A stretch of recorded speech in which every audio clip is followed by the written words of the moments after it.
أعوذ بالله من الشيطان الرجيم. بسم الله الرحمن الرحيم.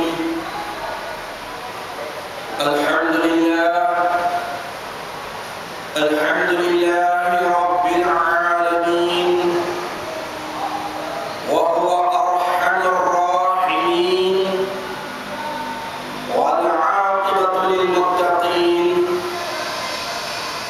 والصلاة والسلام على خاتم الأنبياء والمرسلين، رحمة للعالمين، محمد المصطفى. ثم الصلاة والسلام على خاتم الأولياء الكاملين، وسيد المهتدين، محمد المهدي المجتبى. ثم الصلاة والرضوان على آلهم الطاهرين وأصحابهم الراشدين أجمعين من يومنا هذا إلى يوم الدين. أما بعد، فقال الله سبحانه وتعالى في القرآن المجيد والفرقان الحميد: فأعوذ بالله من الشيطان الرجيم. بسم الله الرحمن الرحيم. إن عدة الشهور عند الله 12 شهرا في كتاب الله.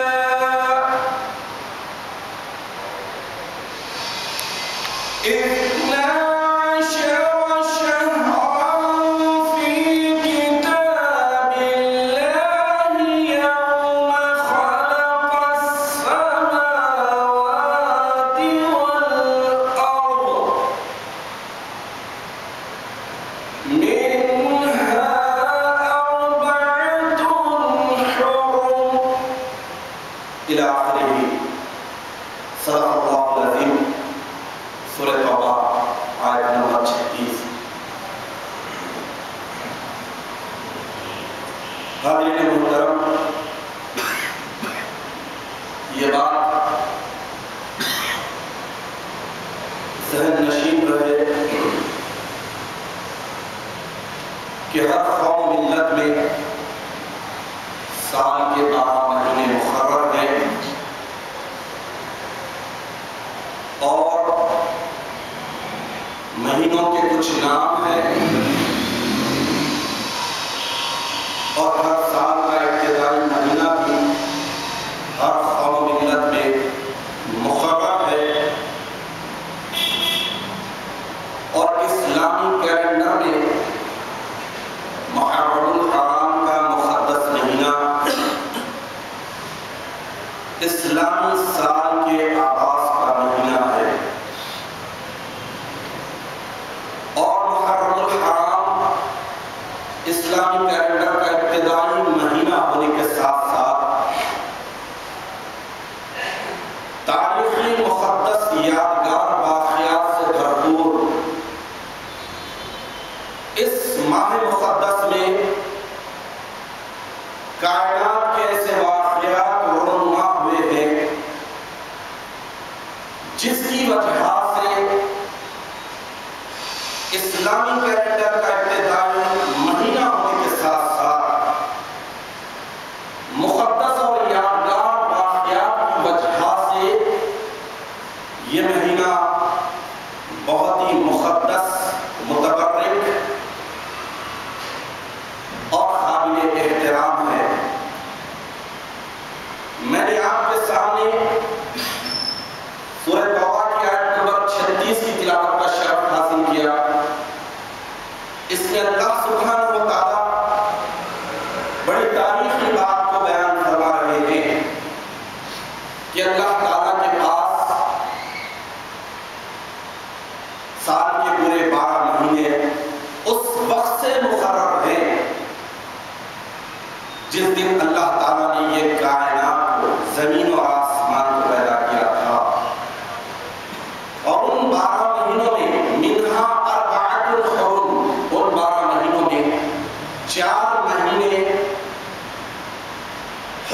والے ہیں، قابل احترام ہے، اور عزت و اکرام کیسے تاریخی یادگار واقعات سے بھرپور ہیں کہ ان مہینوں کا تقدس بجا لانا اہل قرآن پر ضروری ہے۔ 4 مہینے حرمت والے ذوالقعدہ، ذوالحجہ، محرم الحرام اور رجب المرجب کے ہیں۔ تو اس طرح محرم الحرام اسلامی کیلنڈر کا پہلا اور ابتدائی مہینہ ہونے کے ساتھ ساتھ اس مہینے میں وہ کون سے تاریخی یادگار مقدس ترین واقعات رونما ہوئے ہیں، انگنت ہے، لاتعداد ہے، لیکن کچھ واقعات اور یادگار سلسلے آپ کے سامنے رکھنے کی سعادت حاصل کروں گا۔ لیکن سب سے پہلے محرم الحرام کے تعلق سے حضرت عثمان غنی رضی اللہ تعالیٰ عنہ سے حدیث پاک نبی ہے۔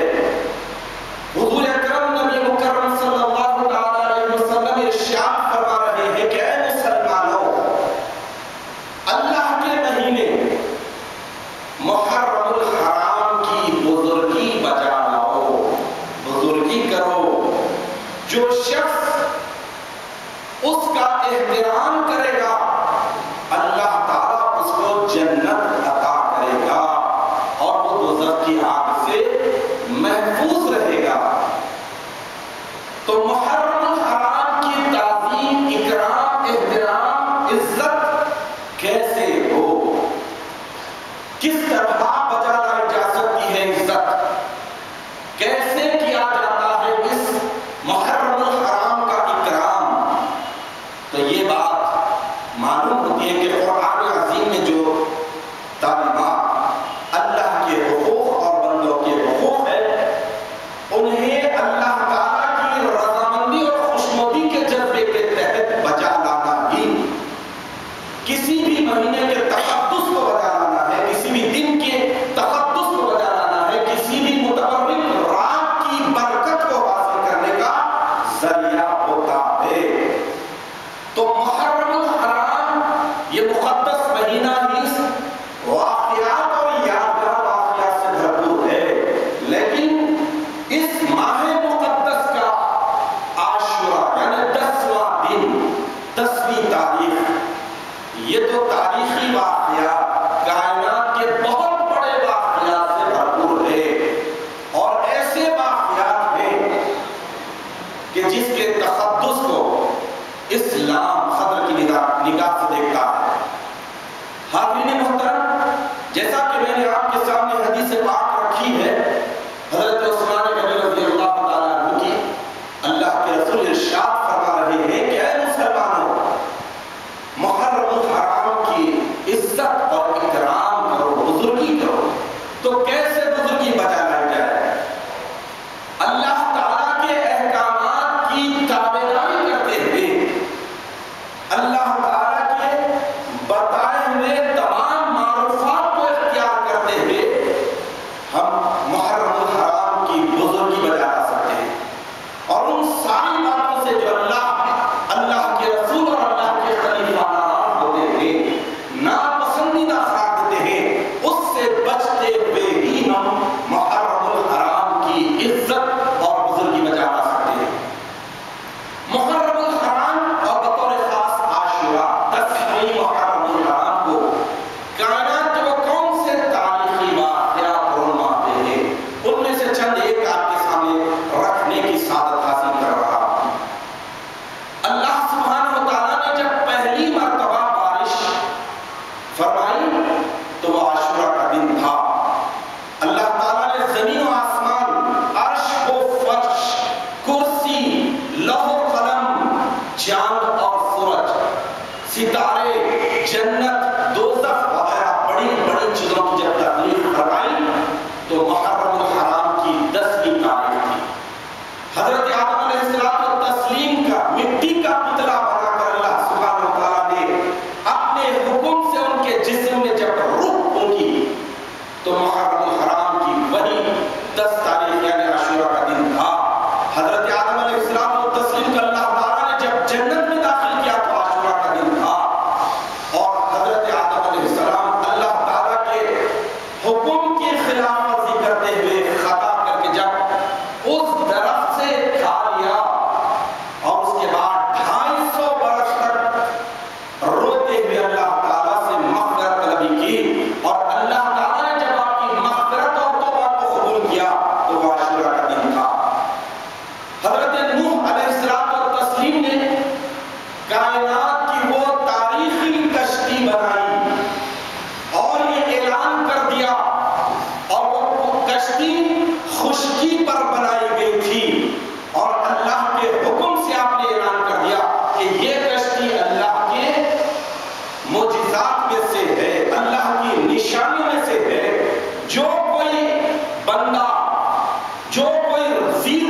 کشتی میں سوار ہو جائے گا وہی نجات پائے گا۔ تو حضرت نوح علیہ السلام کے ساتھ کشتی میں سوار ہونے والے 80 سے لگ بھگ 80 کے قریب جو افراد تھے، اور جس دن انہیں نجات ملی وہ عاشورہ کا دن تھا۔ ان کی بیوی اور ان کا بیٹا خلاف ورزی کی، سرکشی کو اختیار کیا اور ہلاک ہو گیا۔ حضرت ادریس علیہ السلام کو ان کی قوم نے آرے سے کاٹ کر ان کے جسم کو 2 حصوں میں تقسیم کر دیا۔ اللہ سبحانہ و تعالیٰ اپنی قدرت سے حضرت ادریس علیہ السلام کو جب آسمان پر اٹھا لیا تو وہ عاشورہ کا دن تھا۔ حضرت ایوب علیہ السلام کا صبر تو دنیا میں مشہور ہے، صبر ایوبی۔ جب آپ کو اللہ تعالیٰ نے ایسے لاعلاج مرض میں مبتلا کیا اور آپ اس مرض میں نہ صرف صبر کیا بلکہ اللہ تعالیٰ کا شکر ادا کیا کہ یہ مرض، یہ بیماری، یہ عارضہ مجھے مرتبہ دلانے والا ہے، رتبہ دلانے والا ہے، اللہ کا دیدار کرانے والا ہے، تو آپ نے پوری خوش دلی کے ساتھ جب اس طرح کی اللہ تعالیٰ کی رضامندی کا اظہار کیا تو اللہ سبحانہ و تعالیٰ مہربان ہو اور آپ کو اس لاعلاج مرض سے شفا عطا فرمائی، تو وہ دن بھی عاشورہ کا تھا۔ حضرت یونس علیہ السلام کو اللہ تعالیٰ نے معجزے کے طور پر مچھلی کے نگل لینے کے بعد مچھلی کے پیٹ سے زندہ سلامت جب باہر نکالا تو وہ عاشورہ کا دن تھا، یعنی محرم الحرام کی 10ویں تاریخ۔ اس اعتبار سے محرم الحرام کے عاشورہ کے دن کو کائنات انسانی کے تاریخی واقعات سے معمول کر دیا گیا ہے۔ حضرت ابراہیم علیہ السلام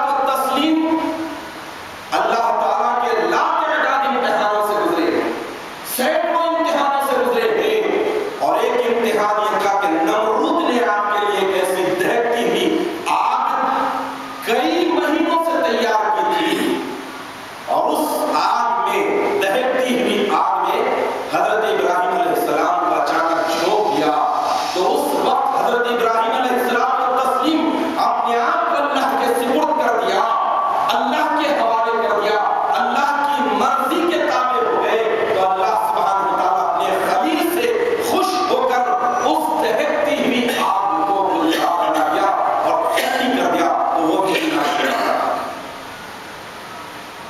حضرت یعقوب علیہ السلام اپنے فرزند دلبند یوسف علیہ السلام کے کھو جانے پر روتے رہے، مہینوں برسوں روتے رہے، اور حضرت یوسف علیہ السلام کے میرے بھائیوں کی سازشوں کے نتیجے میں حضرت یوسف علیہ السلام اپنے والد بزرگوار سے بچھڑے ہوئے رہے، اور جب اللہ سبحانہ و تعالیٰ نے حضرت یوسف علیہ السلام کو اپنے والد بزرگوار یعقوب علیہ السلام سے ملا دیا، اور اس وقت اللہ تعالیٰ نے اس عرصے میں جو آپ کی بینائی روتے روتے سلب ہو گئی تھی، بینائی جا چکی تھی، تو اللہ تعالیٰ اپنے فضل و کرم سے جب بینائی عطا کی تو عاشورہ کا دن تھا۔ حضرت یوسف علیہ السلام اپنے میرے بھائیوں کی سازشوں کے نتیجے میں کنویں میں پھینک دیے گئے، اور بھائی خوش تھے کہ ان کا بھائی ڈوب گیا ہے اور ہلاک ہو گیا ہے، لیکن اللہ تعالیٰ اپنی کرامت سے حضرت یوسف علیہ السلام کو کنویں میں کئی دن تک زندہ سلامت رکھا، اور اس کے بعد جب کنویں کے باہر نکالا تو وہ دن بھی عاشورہ کا تھا۔ حاضرین محترم، یہ بات ذہن نشین رہے کہ اللہ تعالیٰ کے پاس سب سے زیادہ ملعون شیطان ہے۔ شیطان کے بعد اگر اللہ تعالیٰ نے کسی کو ملعون قرار دیا ہے، مخلوق کے پاس سب سے زیادہ ملعون اور ملعون اگر کوئی ہوا ہے تو وہ ہے فرعون اکبر۔ فرعون جو ربوبیت کا دعویٰ کیا تھا، خدائی کا دعویٰ کیا تھا، اور برسا برس حضرت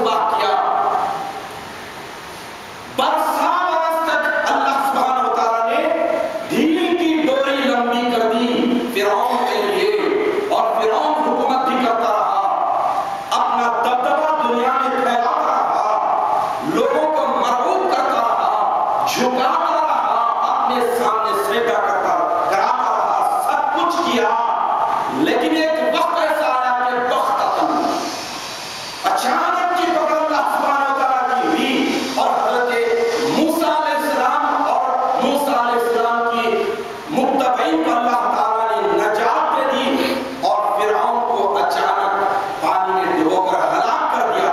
تو وہ دن کی عاشورہ کا تھا. حضرت داؤد علیہ السلام کو تسلیم سے ایک گناہ سرزد ہو گیا اور وہ اللہ تعالیٰ کی جناب اقدس میں گڑ گڑاتے رہے, مغفرت طلبی کرتے رہے اور اللہ تعالیٰ نے ان کی مغفرت طلبی کو قبول کیا. تو وہ بھی دن عاشورہ کا تھا. حضرت سلیمان علیہ السلام کی سلطنت, حکومت, نبوت سب کچھ حاصل تھی. اللہ تعالیٰ نے اتنی بڑی سلطنت, اتنی بڑی دولت عطا کی تھی اور اس کے ساتھ ساتھ چرند پرند کی بولیوں سے بھی آپ کو آشنا کیا تھا, واقف کرا تھا. تو حضرت سلیمان علیہ السلام اللہ تعالیٰ نے وسیع سلطنت اور حکومت اور بے مثال جو دولت عطا کی تھی وہ بھی دن عاشورہ کا تھا.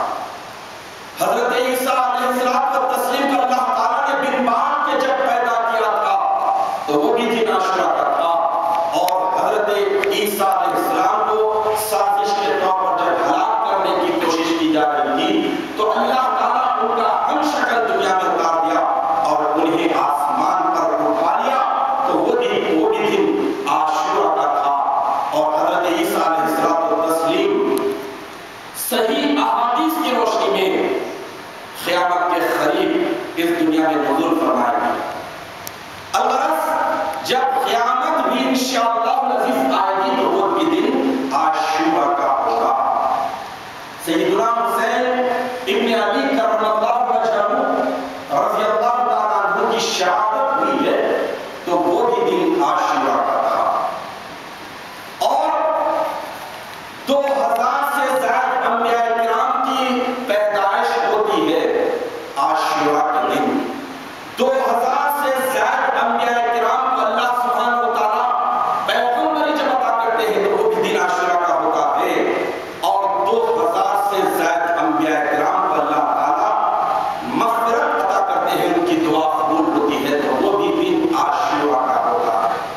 یعنی 10ویں محرم الحرام کئی اعتبار سے یادگار واقعات کی وجہ سے اسلامی کیلنڈر میں بہت اہم ترین دن. اسی لیے اس دن روزہ رکھنے کی بات احادیث میں آئی ہے. جب حضور اکرم نبی مکرم صلی اللہ علیہ وسلم مکہ المکرمہ سے ہجرت کرتے ہوئے مدینہ طیبہ آئے اور مدینہ طیبہ میں آپ نے عاشورہ کے دن اہل کتاب یہود کو روزہ رکھتے ہوئے دیکھا تو سوال کیا کہ تم روزہ کیوں رکھ رہے ہو؟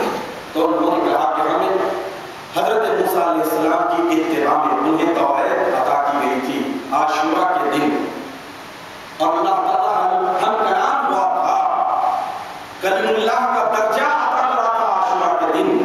اس فضیلت کے مد نظر ہم روزہ رکھتے ہیں. تو حضور نبی اکرم صلی اللہ علیہ وسلم ارشاد فرمائے کہ عاشورہ کے دن روزہ رکھنے کے زیادہ حقدار ہم ہیں, اس لیے کہ ہم حضرت موسیٰ علیہ السلام کی کمال کو تصدیق کرتے ہیں, ان کے معجزات کو مانتے ہیں, ان کی صداقت کے دراصل ہم ہی گواہ ہیں.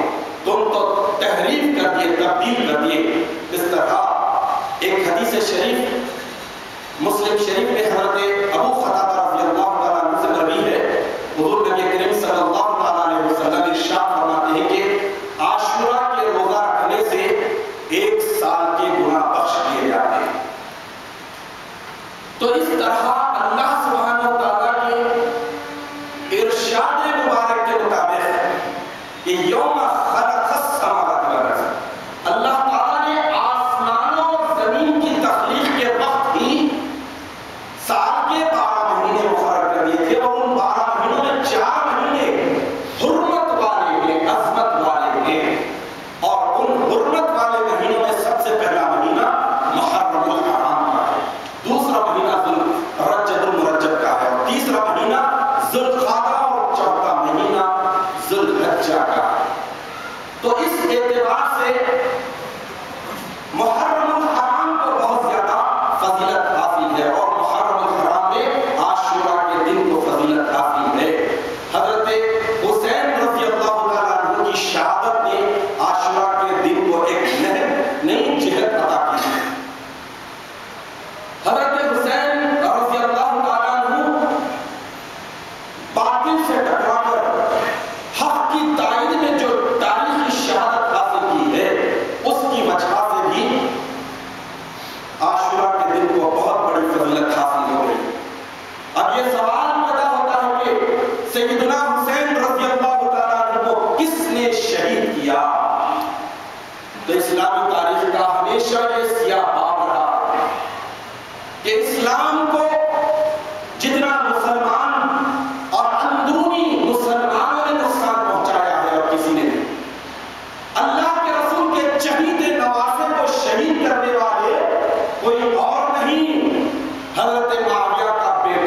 شہید ہونے سے پہلے چونکہ آپ اللہ کے رسول کے چہیتے نواسے ہیں، آپ کا اٹھنا بیٹھنا چلنا پھرنا سب کچھ اللہ کے رسول کی روش کے مطابق ہے۔ اس گود میں آپ نے کھیلا ہے جس گود میں ملائکہ آنے کی تمنا کرتے ہیں، اس گود میں آپ نے آنکھ کھولی ہے جس گود میں سر رکھنے کی جبرائیل تمنا کرتے ہیں۔ اس چہیتے نواسے کو ہلاک کرنے والے ذرا دیکھیں اس چہیتے نواسے کا عمل 10 محرم الحرام کو کیا ہے۔ معصوم سے فرزند کو ہلاک کر دیا گیا امام زین العابدین کو، جب آپ کے معصوم بچے کو ہلاک کر دیا گیا، شہید کر دیا گیا، تو سیدنا حسین رضی اللہ تعالیٰ عنہ یہ دیکھئے کہ جنگ کا رخ اب کیسا ہے، اب مجھے بھی یہ لوگ شہید کرنے والے ہیں، لہذا میں حقوق العباد کی ادائیگی کروں۔ سیدنا حسین رضی اللہ تعالیٰ عنہ جنگ جیسے ماحول میں دیکھیے آپ انسان کے آواز سلامت نہیں رہتے ہیں، اور جنگ میں بہت ساری باتیں جائز ہو جاتی ہیں، لیکن اعلیٰ لوگوں کی روش بھی اعلیٰ ہوتی ہے، ان کا کردار بھی اعلیٰ ہوتا ہے۔ یہ تو اللہ کے رسول کے چہیتے نواسے تھے، شہادت سے قبل اپنے اہل خانہ میں جاتے ہیں، جن خیموں میں ان کے معصوم گھر والے تھے ان کے پاس جاتے ہیں اور کہتے ہیں کہ دیکھو میرا جو بھی جانے میں خطا قصور ہوئی ہے، کبھی زیادتی ہوئی ہے، میں اس کی معافی چاہتا ہوں۔ آدمی جتنا بڑا ہوتا ہے اتنا اپنے آپ کو حقیر سمجھتا ہے، خاکسار سمجھتا ہے، اور آدمی جتنا ذلیل اور سرکش ہوتا ہے، بے دین ہوتا ہے، اللہ تعالیٰ کے احکامات کے خلاف زندگی بسر کرتا ہے، تو اپنے آپ کو سب سے بڑا راجا سمجھتا ہے، سب سے بڑا شہنشاہ سمجھتا ہے، سب سے بڑا متقی سمجھتا ہے۔ لیکن تاریخ انسانیت کو اٹھا کر دیکھ لیجئے کہ جتنے اللہ والے تھے، جتنے اعلیٰ لوگ تھے، ان لوگوں نے اپنی روش کو دنیا کے سامنے بتا دیا کہ ان کے سارے کے پیکر تھے، ہمیشہ عاجزی کو اختیار کیا اور خاکساری کو اختیار کیا۔ سیدنا حسین رضی اللہ تعالیٰ عنہ بھی خیمے میں جاتے ہیں اور اپنے اہل خانہ سے کہتے ہیں کہ مجھ سے جو بھی فروغ گزاشت ہوئی ہے، کبھی زیادتی ہوئی ہے، تمہارے حقوق میں کوئی تلفی ہوئی ہے، حق تلفی ہوئی ہے، تو مجھے معاف کر دو۔ اب آپ اندازہ لگائیے کہ جنگ جیسے ماحول میں بھی یہ روش کو اختیار کرنے کا مطلب کیا؟ یہ بتایا جا رہا ہے کہ قیامت کے دن انسان حقوق اللہ یعنی اللہ کے حقوق میں کچھ کمی زیادتی کرتا ہے تو اللہ کو اختیار ہے معاف کر دے یا پھر گرفت کر دے، لیکن اگر بندوں کے حقوق میں کمی اور زیادتی کرے گا تو اللہ سبحانہ و تعالیٰ ارشاد فرماتے ہیں کہ بندوں کے حقوق کے معاملے میں کوئی اختیار نہیں رکھتا، اختیار تو بندے ہی رکھتے ہیں۔ تو الغرض حضرت حسین رضی اللہ تعالیٰ عنہ اپنے خدا کے پاس جاتے ہیں، معافی چاہتے ہیں، اور اس کے بعد میدان جنگ میں آتے ہیں اور آپ کی شہادت ہو جاتی ہے۔ تو عاشورہ کے دن مقدس ترین اور یادگار واقعات کے ساتھ ساتھ سیدنا حسین رضی اللہ تعالیٰ عنہ کی شہادت بھی ہو رہی ہے، اور اس کے ساتھ ساتھ سیدنا حسین رضی اللہ تعالیٰ عنہ کا کردار کیا ہے، آپ کے روش کیا ہے، آپ کا اسوہ حسنہ کیا ہے، آپ بتا رہے ہیں دنیا کے سامنے، یہ بتا رہے ہیں کہ جنگ جیسے ماحول میں بھی انسان کو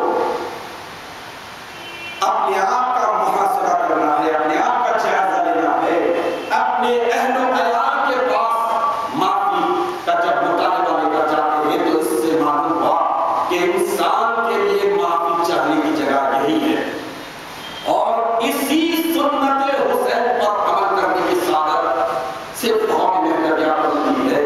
قوم مہدویہ میں ہمیشہ سے بزرگان دین کا یہ عمل رہا، اگرچہ کہ بندگی بنی الہ آباد خلیفہ برو رضی اللہ تعالیٰ عنہ کا دائرے میں یہ عمل تھا کہ ہر مہینے کا چاند جب آپ دیکھتے تو دائرے میں ندا کراتے، اعلان کراتے کہ چاند جب نیا دیکھے ہو تو آپس میں گلے ملو، اگر گلے شکوے کچھ ہیں تو دور ہو جائیں۔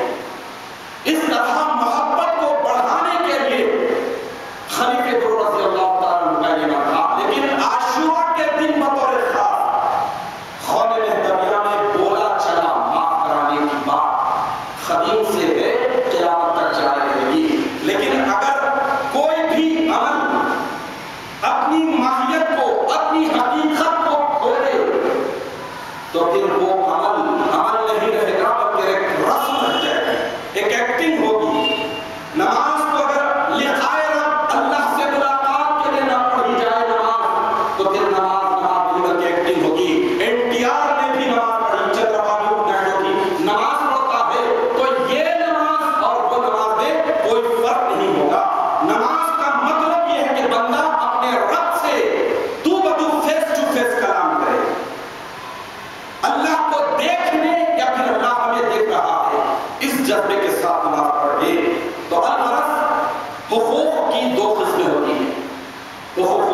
اجمالی طور پر ایک جگہ جمع کر دیا گیا ہے۔ اس حدیث شریف کو اگر ہم واقعی اس حدیث شریف پر عمل کر لیں، اس حدیث شریف پر اور فکر کریں، تو یقین جانیے کہ ہم ایک دوسرے کے حقوق کی تلفی کے وقت قیامت کے منظر کو سامنے رکھیں گے، اللہ کے عذاب کو سامنے رکھیں گے۔ اگر اللہ کا خوف نہ ہو تو پھر اس حدیث شریف کو انسان واقعی نظر انداز کر دے گا۔ یہ جامع ترین حدیث شریف ہے۔ اللہ کے رسول صلی اللہ علیہ وسلم ارشاد فرما رہے ہیں کہ المسلم اخو المسلم، ایک مسلم دوسرے مسلمان کا بھائی ہے، لا یظلمہ، اس پر کوئی ظلم نہ کیا جائے، ولا یخذلہ، اور اس کی مدد و اعانت سے ہاتھ نہ کھینچ لیا جائے، یعنی مدد کی جائے، ولا یکذبہ، اسے جھٹلایا نہ جائے، ولا یحقرہ، اور اس کی تحقیر نہ کرے، اہانت نہ کرے۔ اس کے بعد اللہ کے رسول صلی اللہ علیہ وسلم اپنے انگلی مبارک سے 3 مرتبہ اشارہ کرتے ہیں کہ التقوی ها هنا، التقوی ها هنا، التقوی ها هنا، یعنی اللہ کے رسول ارشاد فرماتے ہیں کہ تقوی، اللہ کا ڈر اور خوف یہاں ہے، یعنی دل میں ہے۔ اس کے بعد اللہ کے رسول ارشاد فرماتے ہیں کہ بحسب العلم من الشر ان يحقر اخاه، کہ اتنی تھوڑی سی بات پر بھی آدمی شریر یا شر پسند کہلاتا ہے کہ وہ اپنے بھائی کی تحقیر اور اہانت کرے، اس کی انسلٹ کرے۔ اس کے بعد اللہ کے رسول ارشاد فرماتے ہیں کہ کل المسلم علی المسلم حرام دمہ ومالہ وعرضہ، یعنی ایک مسلمان کا دوسرے مسلمان پر حرام ہے، اس کا خون، اس کا مال اور اس کی عزت۔ اب اس حدیث پاک سے اندازہ لگا لیجئے کہ کیا ایک مسلمان دوسرے مسلمان کی عزت سے کھیلے؟ کیا ایک مسلمان دوسرے مسلمان کے مال کو حلال ذریعے سے چھیننے کی کوشش کرے؟ کیا ایک مسلمان دوسرے مسلمان کے ناحق خون کو بہائے؟ لیکن آپ عالمی اعتبار سے جائزہ لیجئے کہ آج اسلام اور مسلمان ذریعے وفات ہو رہے ہیں، اس کی وجہ کیا؟ یہی حدیث پاک کو جان بوجھ کر ٹھکرایا جا رہا ہے۔ اس حدیث پاک میں حقوق العباد کا احاطہ کر لیا گیا ہے، ساری باتوں کو عزت بیان کر کے ساری چیزوں کو بیان کر دیا گیا، ایک مسلمان کے مال کو بیان کر کے سارے مالوں کو بیان کر دیا گیا۔ لیکن آج مسلمان ذلیل و خوار ہو رہے ہیں، تو اس کی بنیادی وجہ یہ ہے کہ آخرت کو فراموش کر دیا۔ قیامت، آخرت کا حساب و کتاب، میزان، ترازو، جنت، دوزخ، پل صراط، یہ ساری باتوں کو نظر انداز کر دیا گیا۔ بڑی شان سے سورہ فاتحہ کو پڑھ رہے ہیں کہ مالک یوم الدین۔ ارے کس یوم الدین، کس یوم الدین کا مالک ہے اللہ رب العالمین؟ ذرا سوچنا چاہیے، کتنا انصاف پسند ہے، معمولی سی بات کو بھی وہ اگنور نہیں کرنے والا ہے، ہر رتی کا حساب لے گا۔ لیکن آج دیکھ لیجئے کہ ہم اس پہ حسین رضی اللہ تعالیٰ کو چھوڑتے ہیں۔ بحثیت مہدوی عاشورہ کے دن اٹھتے ہیں، نماز فجر کے بعد خوبصورت کپڑے پہن لیتے ہیں، خوبصورت نظر آتے ہیں، سب کچھ ہوتا ہے، لیکن کیا ہمارا باطن، جیسا کہ اللہ کے رسول نے ارشاد فرمایا کہ اب تقوی ہونا، تقوی یہاں ہے، پرہیزگاری یہاں ہے، کیا ہمارے دل میں تقوی ہے، پرہیزگاری ہے، یا پھر ہم رسم کے طور پر کر رہے ہیں؟ رسم کے طور پر نہیں، بلکہ ہمیں یہ دیکھنا ہے کہ قیامت کے دن کی رسوائی سے بچنا ہے، وہاں کی ذلت سے بچنا ہے، کسی کے حقوق تلف کر دیے ہیں تو پہلے احساس کرنا ہے۔ احساس گناہ ہی سب سے بڑی دولت ہے، اور بے حسی سب سے بڑا ساتھ۔ احساس گناہ جب ہوگا تو انسان کے قدم آگے بڑھیں گے، اور جس کے ساتھ ظلم ہوا ہے اس کے بعد جائے گا۔ تو یہ آدمی یہ سمجھتا ہے کہ میں آگے جاؤں، میں پیش قدمی کروں، میں اقدام کروں، میں معافی چاہوں، یہ ہو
پہلوان وہ نہیں جو اپنے مرد مقابل اپنے سامنے والے کو پچھاڑ دے.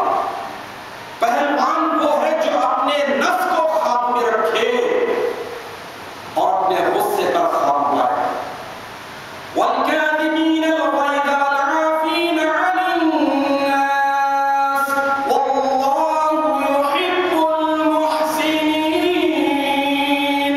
اللہ تعالیٰ نے ارشاد فرما رہے ہیں کہ غصے کو پی جانے والے، والکاظمین الغیظ، غیظ و غضب کو، غصے کو پی جانے والے، والعافین عن الناس، لوگوں کو معاف کرنے والے، واللہ یحب المحسنین، اور اللہ تعالیٰ احسان کرنے والوں کو پسند فرماتا ہے.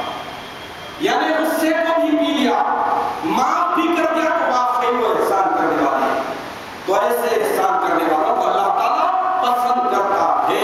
لیکن یہ نہیں کہ سامنے والا احسان کرے اور ہم اس پر ظلم کرتا ہے.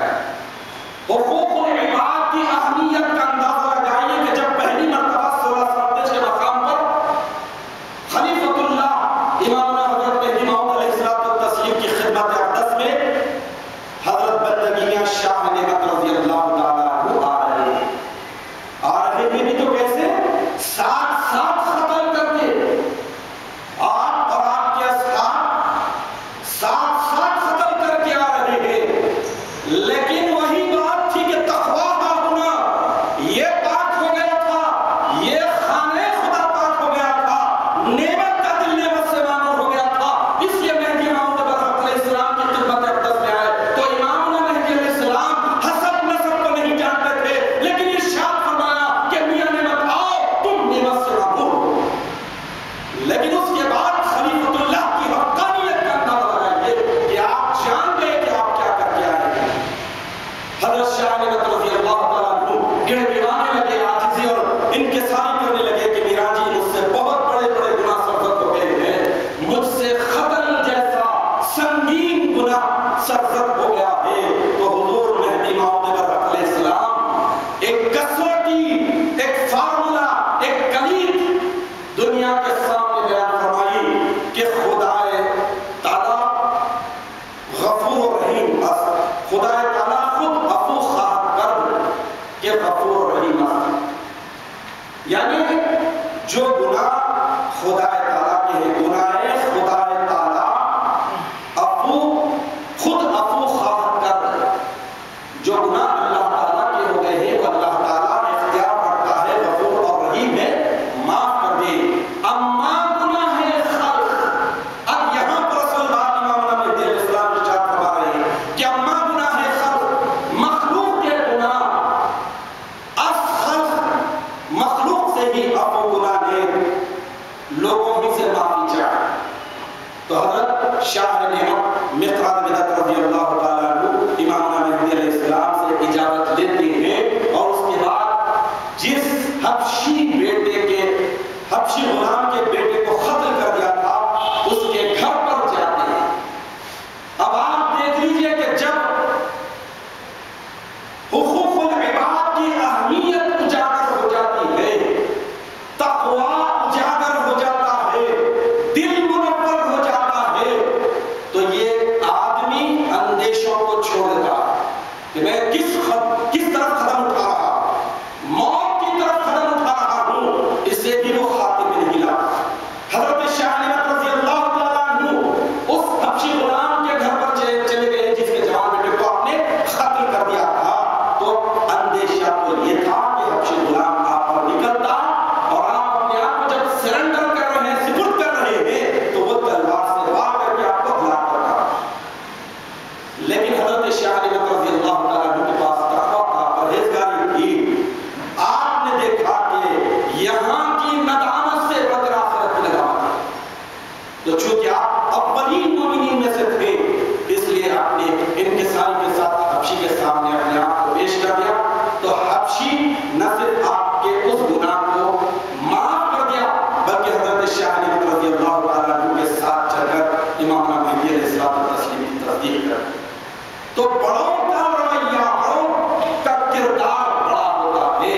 اور سیدنا حسین رضی اللہ تعالیٰ عنہ نے دنیا کے سامنے بتا دیا کہ عاشورہ کے دن جب کہ تلوار آپ کے سر پر لٹک رہی شہادت ہونے والی ہے، لیکن آپ حقوق العباد کی ادائیگی کے لیے اتنا سنجیدہ ہے کہ خیمے میں گئے، افراد خاندان کے پاس اپنے آپ کو ان کے سارے کے ساتھ پیش کیا، معافی چاہی۔ تو یہ عاشورہ کے دن ہم جو ہی کر رہے ہیں، پورا جائزہ لے کر کریں، اخلاص کے ساتھ کریں، مخلصانہ طور پر کریں، رسم کے طور پر نہیں۔ اس سے بہتر ہے کہ رضائیں اڑ کر سو جائے گھر میں۔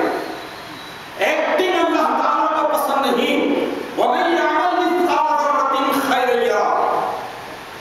ذرہ چھوٹی چونٹی کو کہتے ہیں، چونٹی میں بھی سب سے چھوٹی، یعنی حشرات الارض میں چونٹی سب سے چھوٹی مخلوق ہے، اس میں بھی سب سے چھوٹی چونٹی۔ وَمَن يَعْمَلْ مِثْقَالَ ذَرَّةٍ خَيْرًا يَرَهُ۔ جو کوئی رتی برابر تھوڑا سا عمل بھی خیر کا لائے، یرا اللہ دیکھ رہا۔ وَمَن يَعْمَلْ مِثْقَالَ ذَرَّةٍ شَرًّا يَرَهُ۔ اور جو کوئی شر کا کام، گناہ کا کام، برائی کا کام رتی برابر بھی کر رہا ہے تو اسے بھی اللہ دیکھ رہا۔ تو عاشورہ کے دن بولا چلا معاف کرانے کے لیے نکلنا یقیناً مردانگی کا کام ہے، اور اخلاص کے ساتھ نکلنا چاہیے۔ انسان کو یہ نہیں دیکھنا کہ صرف عاشورہ کے دن کے انتظار میں رہے۔ اسلام کا صحیح طریقہ یہ ہے کہ جب کوئی گناہ سرزد ہو جائے اور اس گناہ کو ریئلائز کر لے، احساس ہو جائے، تو 3 دن کے اندر ہی پورے اخلاص کے ساتھ جس کے حقوق ادا ہوئے ہیں، اگر اللہ کے حقوق کی خلاف ورزی بھی ہے تو اللہ سے معافی چاہ لے، بندوں کے حقوق کی تلفی بھی ہے تو بندوں سے معافی چاہ لے۔ تو یہ اسلام کا صحیح طریقہ ہے۔ لیکن اس کے ساتھ ساتھ سیدنا حسین رضی اللہ تعالیٰ عنہ کے صدقے میں قوم مہدویہ میں جو عمل در عادت قدیم ہے، عاشورہ کے دن جو بولا چلا معاف کرایا جاتا ہے، اس میں بھی پورا اخلاص رکھے۔ آدمی کتنا بڑا ہو جائے، رتبے میں، مرتبے میں، علم میں، زکوٰۃ میں کچھ نہیں ہوتا۔ جیسا کہ ظفر آدمی اس کو نہ جانیے گا، ظفر آدمی اس کو نہ جانیے گا، خواہ کتنا ہی صاحب فہم و ذکا، جسے عیش میں یاد خدا نہ رہی، جسے تیش میں خوف خدا نہ رہا۔ عیش مل گئی، خدا کی یاد کو چھوڑ دیا، تیش میں آ گیا، آخرت کے خوف کو چھوڑ دیا، آخرت کی جواب دہی کو چھوڑ دیا۔ تو یہ عاشورہ کے دن کی اہمیت و فضیلت کو یادگار اور مقدس ترین واقعات سے معمور عاشورہ کے دن روزے کا اہتمام کرنا چاہیے، اخلاص کے ساتھ اہتمام کرنا چاہیے، اہل خانہ پر خرچ کرنا چاہیے، فقراء مساکین پر خرچ کرنا چاہیے، اور اللہ کے نام پر خرچ کرنے کے ساتھ ساتھ اپنے اخلاق کو اخلاق الہی سے مزین کرنے کا تہیہ کرنا چاہیے۔ حضرت حسین رضی اللہ تعالیٰ عنہ کے اسوے حسنہ کو پیش نظر رکھ کر اگر کسی سے خطا ہو گئی ہے، کسی کے حقوق تلف ہو گئے ہیں، تو قدم آگے بڑھاتے ہوئے یہ دیکھنا ہے کہ قیامت کے دن کی شرمندگی بہت بڑی شرمندگی ہوتی ہے، قیامت کی رسوائی ہی سب سے بڑی رسوائی ہے، اور یہ دنیا کی بے عزتی کو عارضی ہے۔ تو انسان کو جائزہ لیتے ہوئے عمل کرنا ہے۔ یقیناً قوم مہدویہ میں بولا چلا کا معاف کرانے کا عمل ایک بزرگان دین کی طرف سے بہت بڑا عطیہ ہے، تحفہ ہے، ایک ایسا بہترین عمل ہے کہ ہم اس پر صدقے دلی کے ساتھ عمل کرتے ہیں تو یقیناً دلوں کی قدورت دل دور ہوتی ہے۔ رسمی نہیں، ایکٹنگ کے طور پر نہیں، بلکہ پورے اخلاص کے ساتھ، اور اس کے بعد اگلی زندگی میں اپنا رویہ، اپنا بیہیویئر ایسا ہونا چاہیے کہ ذرا بھی شک نہ ہو، اور ہمارا ہر عمل اللہ تعالیٰ کی خوش نودی کے جذبے کے ساتھ ہو۔ ایک مرتبہ امامنا مہدی موعود علیہ السلام و تسلیم سے کسی نے سوال کیا کہ یزید پر لعنت اور ملامت کرنا کیسے؟ یزید پر لعنت ملامت کرنا کیسے ہے؟ تو امامنا مہدی علیہ السلام بڑی پتے کی بات ارشاد فرمائی کہ یزید پر لعنت ملامت کر کے تو اپنا وقت کیوں برباد کرتے ہو، ٹائم کیوں برباد کرتے ہو؟ یزید کو جس چیز نے ہلاک کیا اس پر ملامت کرو، یزید کو اس کے نفس نے، اس کی خواہشات نفس نے گمراہ